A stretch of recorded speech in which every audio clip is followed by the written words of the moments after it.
Bienvenidos y bienvenidas un día más a Saludables. Temas muy interesantes los hoy, como no. Vamos a saludar al segundo invitado de la tarde de hoy. Viernes, Salud Bucodental.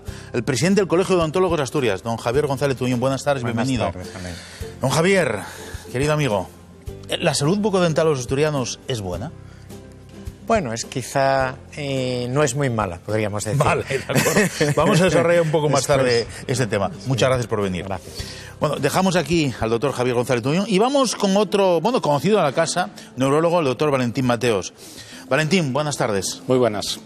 Vamos a hablar de demencia senil, aunque es un término que no os gusta mucho usar últimamente a los neurólogos. No, hace ya años que lo abandonamos. El término demencia senil está muy incrustado en el acervo cultural español, en efecto, pero realmente dice muy poco. Dice que una persona de edad ha perdido sus facultades, pero no especifica más, ¿no? Bien.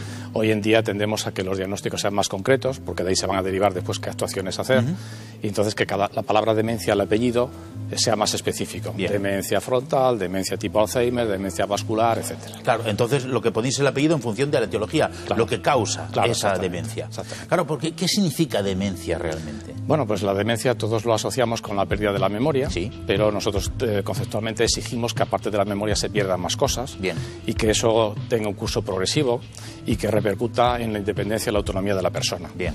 Inicialmente los pacientes empiezan a quejarse de perder la memoria fundamentalmente a corto plazo. Sí. Me cuesta leer porque no me acuerdo del capítulo anterior. Sí. Más adelante se empieza a perder lo que se llama la memoria episódica, qué me pasó, qué acontecimientos de mi vida, Sí. y empieza a fallar también la memoria, lo que llamamos prospectiva, qué tengo que hacer. Por eso me olvido de tomar las pastillas, porque Bien. no sé. El problema de la memoria no se limita ahí, sino que los pacientes con deterioros cognitivos o demencia, Sí. pues lo siguiente es que empiezan a fallar en otras áreas, la orientación, Sí. el lenguaje, la pérdida de la fluidez en el habla.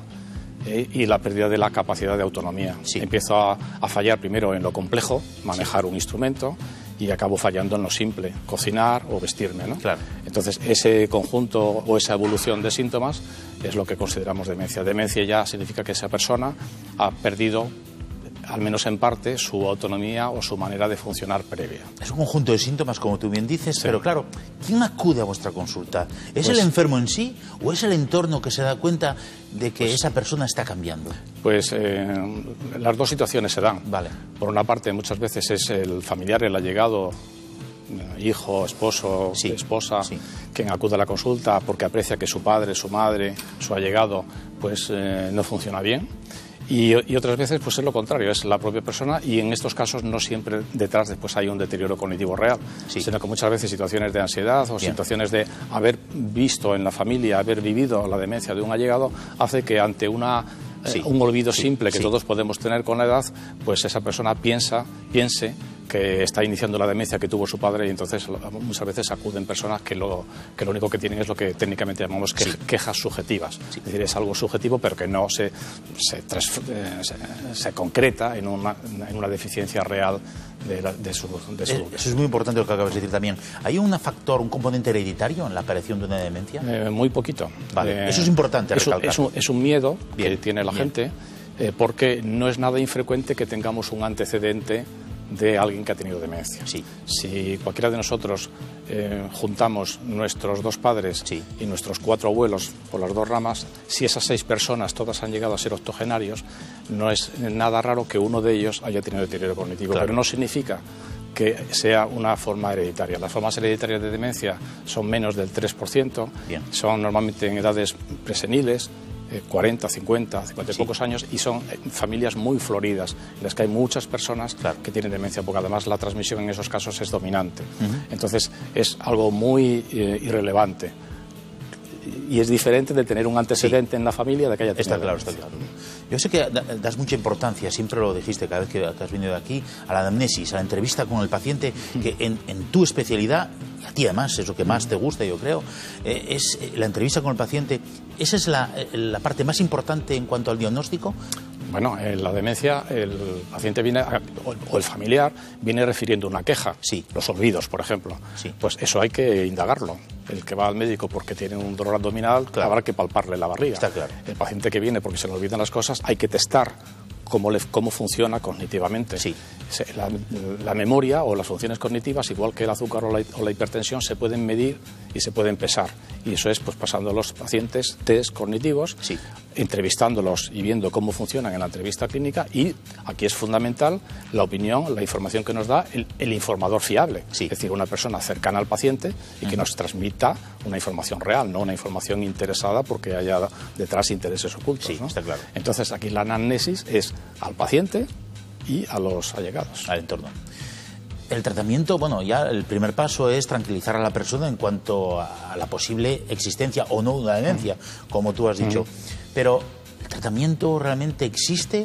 ¿Son tratamientos paliativos? ¿Se está investigando? Investigando muchísimo. Yo creo que es una de las áreas de la medicina, de la neurología en concreto, sí. En la que más inversión se está realizando, pero por desgracia en los últimos años ya son más de 100 moléculas en las que ha habido esperanzas de que sí. pudieran llegar a representar la curación o un alivio sustancial para la enfermedad de Alzheimer, que es la reina de las demencias, sí. Y sin embargo, pues hasta ahora todas se están estrellando contra el muro del fracaso cuando intentan llegar a la realidad clínica, sí. ¿no?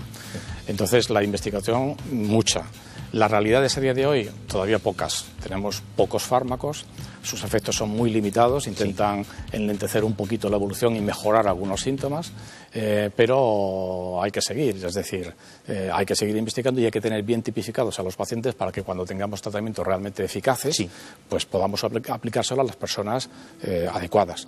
Aquí es importante no solo el tratamiento farmacológico, cuando hablamos de tratamiento siempre pensamos en la pastilla. Sí, en efecto. En los problemas cognitivos es fundamental la estimulación o la rehabilitación cognitiva. Bien. Entonces eso es una tarea que llevan a cabo los neuropsicólogos, que en esta patología son sí. La mano derecha del neurólogo, son fundamentales, tanto en el diagnóstico, en personas sobre todo de edad no avanzada, personas con formación superior, en las que pasarle test de cribado simples como los que tenemos los médicos en la consulta para un paciente octogenario de medio rural y ya deteriorado, pues en estas otras personas no vale. Entonces el neuropsicólogo aquí tiene un papel fundamental en la parte diagnóstica y después en esas personas de edad no avanzada, no muy deteriorados y sobre todo si tienen formación de base para hacer lo que se llama la rehabilitación o la terapia cognitiva individualizada, es decir, a ese paciente tratarle como quien va al fisioterapeuta, hace la sesión con el fisioterapeuta y después los ejercicios en casa. El neuropsicólogo aquí también es importante mantener las funciones que el paciente tiene íntegras o que tiene mejor preservadas para mantener su autonomía, porque a fin de cuentas la demencia del problema es perder la autonomía. Muy importante. Y eso es una desgracia para esa persona y para los que lo conocieron y ven cómo esa persona ahora es dependiente de nosotros para algo tan sencillo como vestirse, ¿no? Pues entonces es fundamental que, ya que el tratamiento farmacológico es limitado, que esa persona tenga la opción de mantener lo que tiene el mayor tiempo posible. Hablando de mantener, en la prevención es importantísimo que el encéfalo sea también un músculo que hay que trabajar. ¿Es recomendable? Sí. ¿Y qué podemos hacer para trabajar con el Bueno, encéfalo? pues en primer lugar, en la demencia hay un subgrupo de pacientes que la demencia es vascular. Sí. Y en los demás, en los que no es vascular de entrada, los pacientes con demencias degenerativas, la misma enfermedad de Alzheimer, no es infrecuente que también tengan un componente vascular de base. Sí. Son pacientes que cuando les hacemos el estudio basal para ver el hipocampo, que es lo que nos interesa en Alzheimer, vemos que además tienen, por ejemplo, microinfartitos. Es decir, que el paciente con deterioro cognitivo, aunque sea degenerativo, si hay daño vascular, va a ir peor.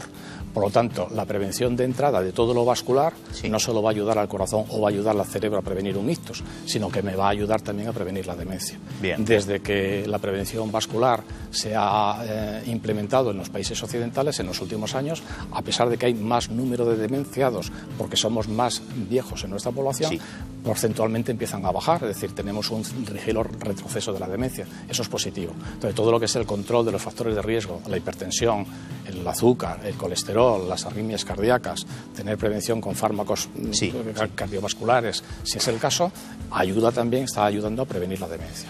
Y la segunda cosa que previene o que nos ayuda a la demencia es también el ejercicio físico, eso está bastante afianzado, y sobre todo tener reserva cognitiva.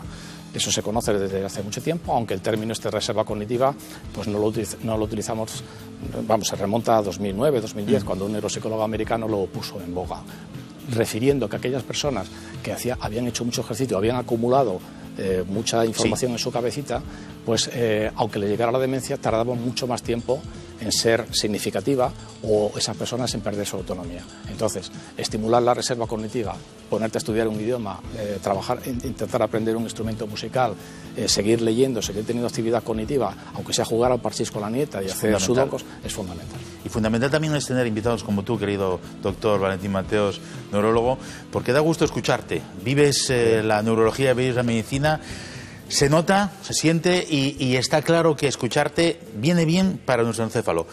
Muchas gracias. Gracias por venir una vez más. Y no te vayas muy lejos porque ahora vamos a hablar también de salud bucodental y eso puede ser interesante para todos nosotros. Muchas gracias, Valentín. Hasta otra.